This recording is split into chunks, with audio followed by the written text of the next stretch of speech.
Bismillahirrahmanirrahim. Assalamualaikum warahmatullahi wabarakatuh.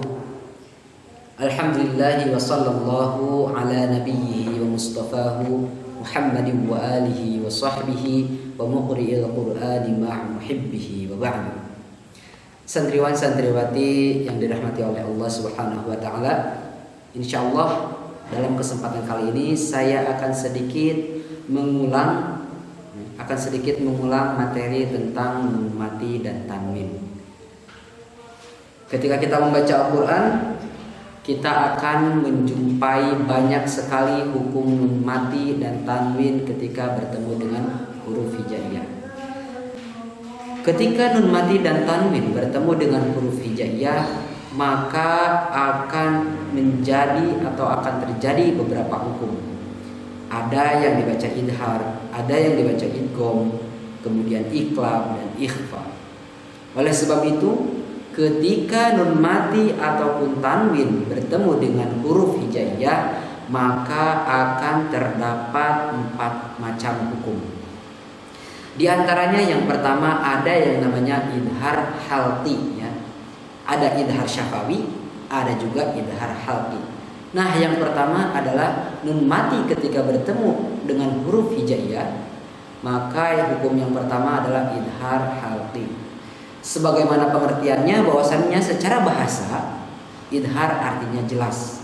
Sedangkan menurut istilah ilmu tajwid, bahwasannya pengucapan nun sukun atau tanwin yang sesuai dengan makhrajnya tanpa digunakan ketika bertemu dengan huruf halqiyah atau ketika kita bertemu dengan huruf idhar.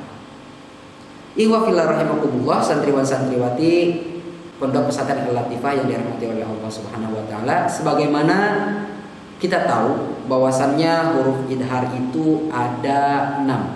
Yang pertama hamzah, ha, kemudian ha, kemudian kha, ain dan ghin. Itulah huruf-huruf idhar halqi. Sebagaimana bisa dilihat contoh bacaan idhar halqi, ya, ada yang 1 kalimat contohnya, ada yang 2 kalimat, dan ada yang bertemu tanwin. Kita bacakan salah satu contoh huruf idhar halqi, yaitu ghin, ya. Kita contoh bacaan ghin ketika nun mati bertemu dengan huruf ghin, ketika tanwin bertemu dengan ghin. Contoh afuwan ghafura. Afuwan ghafura. Tanwin bertemu dengan ghin, maka pembacaannya harus jelas. Afuwan ghafura. Kemudian contoh yang 2 kalimat, min ghairi su. Nun mati bertemu dengan ghin, maka pembacaannya harus jelas. Kemudian contoh dalam 1 kalimat, fasayunziruna. Saya salah. Fasayunziruna. Ya, 1 kalimat, fasayunziruna. Nun mati bertemu dengan ghin, maka hukum bacaannya adalah idhar halqi. Hukum yang kedua, ada yang namanya idgham, ya. Hukum nun mati dan tanwin ketika bertemu dengan huruf hijaiyah, maka hukum yang kedua adalah idgham, ya. Secara bahasa idgham artinya masukkan. Kemudian sedangkan menurut istilah ilmu tajwid, bahwasanya mengucapkan nun sukun atau tanwin secara melebur ketika bertemu huruf idgham, atau pengucapan 2 huruf seperti 1 huruf yang ditasydidkan. Huruf idgham, ya, huruf idgham itu ada 6, yaitu ya, nun, mim, waw, lam, dan ra.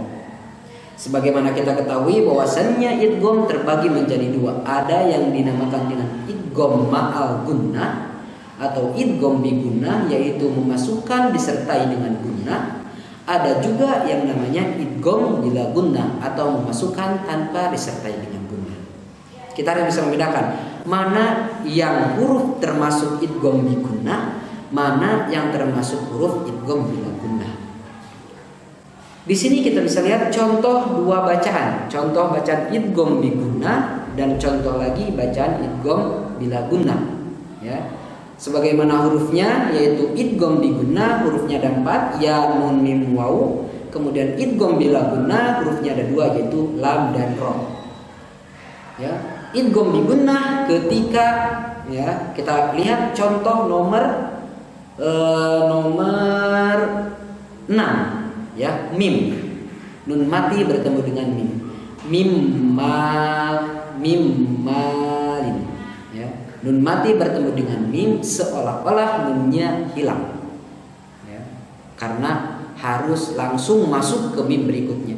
Mim malin ya. Kemudian contoh lagi yang tanwin, adzabum muhin. Adzabum muhin, jangan dibaca adzabun muhin, tapi dibaca adzabum muhin, langsung masuk ke mim. Itu contoh bacaan idgham bi gunnah. Kemudian contoh bacaan idgham bila gunnah yang mana kita ketahui hurufnya ada 2 yaitu lam dan ro. Kita contohkan yaitu yang nun sukun ya. Contohkan nun sukun min ladunka. Min ladunka, jangan dibaca min ladun, tapi min ladunka. Contoh lagi yang ro, mir rabbikum, jangan dibaca min rabbikum, tapi mir rabbikum.